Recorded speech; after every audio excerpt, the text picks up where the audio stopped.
اهلا بيكم في حلقه جديده من بودكاست اسرار فريلانسنج مع ماندو. معلش انا ليا فتره ما كنتش بنزل حلقات جديده لاني كنت واخد اجازه ومسافر و... وبعد ما رجعت قاعد افكر ايه الموضوع اللي انا ممكن اتكلم عنه في حلقه النهارده، ولقيت ان فكره الاجازه في حياه الفريلانسر ممكن يبقى موضوع لطيف جدا ان احنا نتكلم عنه النهارده. احنا لما اتكلمنا في الاول قلنا من مميزات الفريلانسنج ان انت ما عندكش مواعيد شغل محدده، ان انت تقدر تسافر في اي وقت انت عايزه وتقدر تغيب وترجع.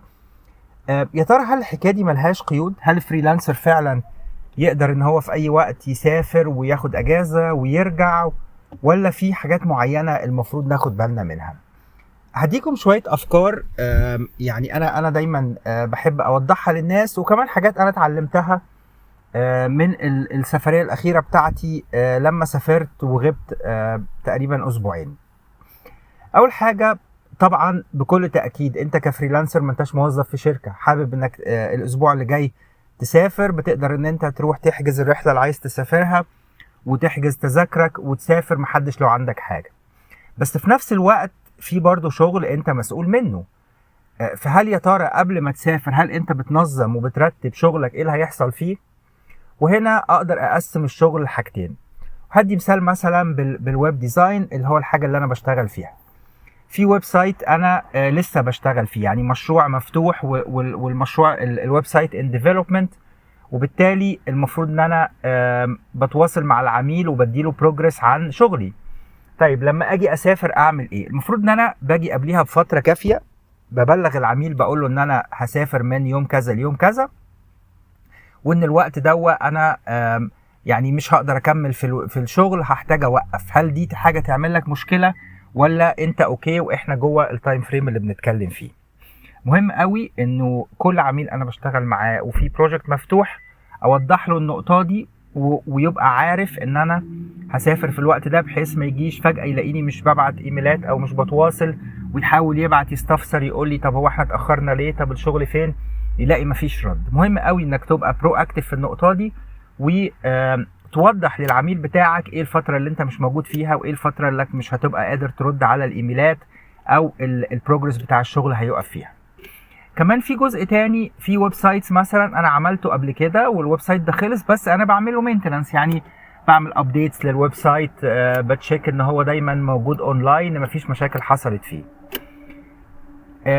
في الحاله دي في حاجه من اتنين، يا اما انت بتقدر وانت في الاجازه بتاخد كل يوم، كل كام يوم بتاخد دقايق تشوف الويب سايت، تتاكد ان هو اونلاين، تتاكد ان كل حاجه فيه شغاله كويس، او بتكلف حد انت تعرفه او زميل ليك او حد تاني، بتقول له من فضلك الويب سايت ده خلي عينك عليه، لو لاحظت اي حاجه مش مظبوطه فيه، لو لقيت ان فيه صفحات مش بتحمل كويس، لو لقيت ان فيه بروكن ايمجز، اي حاجه زي كده، يعني خد بالك منها او اتليست تبلغني. وفي سيرفيسز اونلاين بتقدر ان انت تشترك فيها، بتعمل مونيتور للويب سايت بتاعك، بحيث لو حاجه وقعت تقدر ان انت تعرف بيها بسرعه وتصلحها.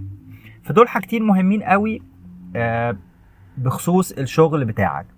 في نقطة تانية كمان، الفلوس دلوقتي، انت كفريلانسر ما انتش بتاخد مرتب ثابت، يعني وانت شغال فلوسك بتاخدها، لما بتاخد اجازة انت مش بتعمل انكم او مش بتقبض. فمهم ان انت تبقى عامل حساب النقطة دي ومرتب انه في الوقت اللي انت غايب فيه، لو عليك فواتير، الفواتير دي بتدفع اوتوماتيك من حسابك. لو في فلوس مطلوبة عليك اقساط او حاجة زي كده تبقى فلوسها موجودة.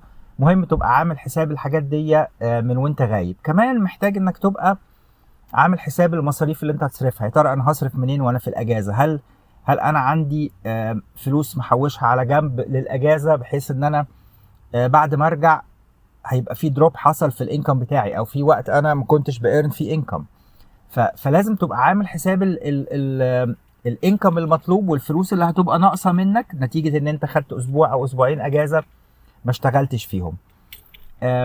دي حاجه مهمه قوي، لان احيانا بنرجع بنلاقي نفسنا وقفنا شغل وصرفنا فلوس كتير، ونرجع طب ده لسه الشغل محتاج وقت على بال ما يرجع للريت الطبيعي بتاعه. ويمكن دي حاجه انا لاحظتها، انه انا بفتكر ان انا اول يوم ما ارجع هقدر ابتدي شغل على طول.